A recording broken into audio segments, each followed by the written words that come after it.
Ontario has a number of quasi-judicial tribunals that do some of the really heavy lifting to address problems in people's day-to-day lives, dealing with landlord-tenant disputes, disability claims, fire safety, child custody issues, and much more. But reports of massive delays and backlogs have left many people in limbo and raised questions about what's gone wrong. Martin Radcon is a political columnist at the Toronto Star. He wrote about this recently, and he joins us now for more. Welcome. Thanks. All right, let's start with this. In December, you wrote, tribunals are supposed to be the one place where justice and access to justice is equal for all, an alternative to high-priced lawyers and endless court dates. Yet, Ontario's frontline administrative tribunals have become dysfunctional on Ford's watch. Dysfunctional in what ways? The problem is we always talk about justice delayed is justice denied. That's a cliche or a truism, but it's even more true with these tribunals, because the whole idea behind these fancy word quasi-judicial is that they're open to everybody, and you don't need the high-priced lawyer, and you shouldn't have to wait forever, more importantly. So when you have backlogs that can last 10 months or longer, then people give up, and it's particularly hard, let's face it, during COVID with the landlord and tenant tribunal. Right? During COVID, there were all kinds of problems. Premier Doug Ford himself, at the very beginning, appealed to landlords, hey, don't throw people out. But you can't just appeal to landlords to have a heart. Not that they're heartless, but you have to have a landlord and tenant tribunal to back it up so people have somewhere to go without going to court or small claims court. And equally, let's not pick on landlords. There's a lot of small landlords who have really unruly or irresponsible tenants. And so I've had emails after that column and before from landlords saying, hey, I've got these folks who haven't paid me rent in 6 months and they've trashed the apartment. How do I evict them without a landlord and tenant tribunal? Same with the social benefits tribunal.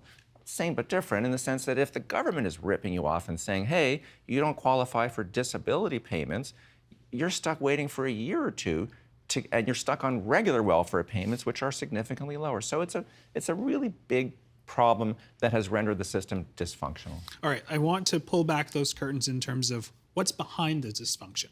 Yeah. It's hard to believe, but it's a self-inflicted wound. Maybe it's not hard for some people to believe, but it's so counterproductive and so mean-spirited.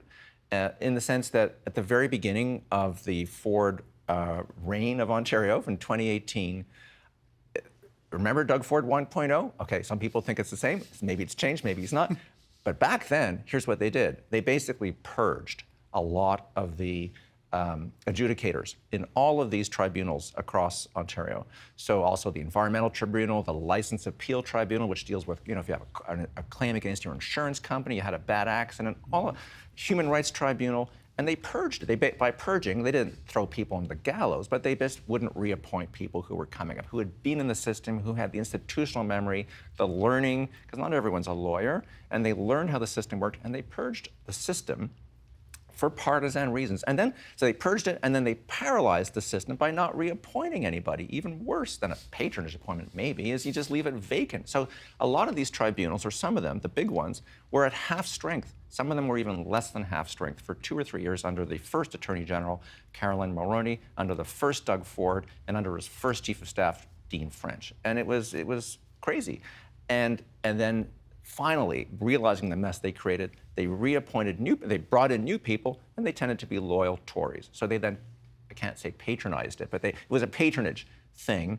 And so it should be merit-based appointments, and instead you have a patronage machine. All right, I'm gonna ask. You say merit, not political connections here, but I do have to ask: is that just not the way of the world?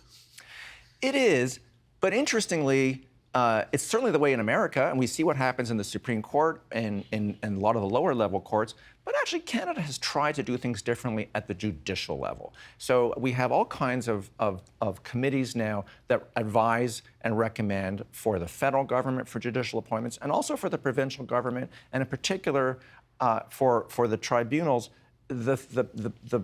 The scholarship and the consensus is that it really was merit-based in this province until the Ford government came to power.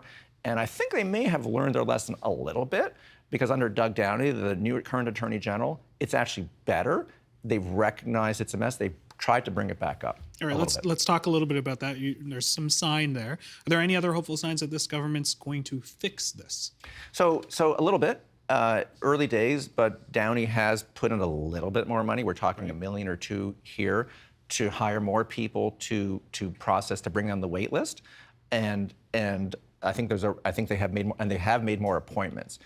The appointments at the top are a little more questionable. We'll see what it's like at the granular level in terms of the regular adjudicators, but it's really cause for concern, and it's a tragedy. It's a tragedy for people. You know, we can talk about it a lot about lawyers and so on, but at ground level, for the tenant, for the landlord, for the person who's disabled, this was an unnecessary wound. Martin, very important story. Thank you so much for this. We're going to keep following this. Thank you so much. Thanks, Jan.